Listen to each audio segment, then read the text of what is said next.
I threw white flowers on the ocean and used them to walk across the ocean and across time to Europe. When I came to the shore, I fell into the water. Then I walked barefoot upon sand to a forest where there was a small cabin. Inside, a bearded, dark-haired man sat at a wooden table with an oil lamp lit. I sat across from him. He said, "You must remember yourself." He then took out a pen, dipped it in ink, and threw a spiral circle upon the paper.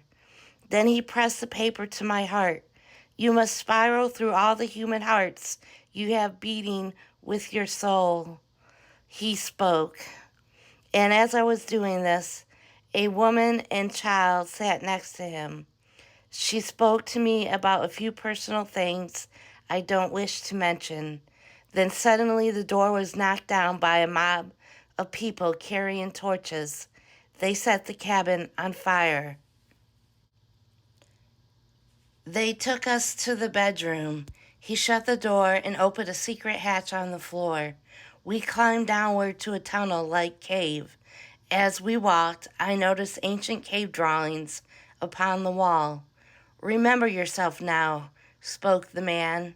He came up by a mountain, and a huge bird-like dinosaur flew with 3 people riding upon it. They landed and got off and put me on and said, "You must go to Africa now." So the bird flew me to Africa. When I landed, there was a loud drumming and dancing and worship around a fire. They painted my body, put jewelry on me, and I took my top off to dance with them. Then a man came and said, "Carl Young wishes to speak to you." He took me to a tent. When he opened up the flap, Carl had his back to me and was at a desk writing. He got up and told me, "You hit rock bottom this lifetime. There was nowhere to go but up from here," he said. "So look up and remember yourself. You are extraordinary. You are not like most people of your time who are obsessed with credit cards and keep buying and hoarding stuff. Your soul has African roots. You remember the fire and the dance, and that's all your soul needs."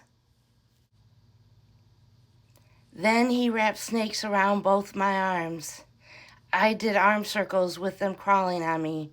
He tossed a coin in the air. He said, "With a flip of a coin, your life can change. Remember the magic of life." Then I saw the vines of flowers crawl up a tree. Then he said, "You must return, but I will be eager to see what you will do next." Then he threw a rope across the ocean. I walked 1 foot in front of the other back to Ohio.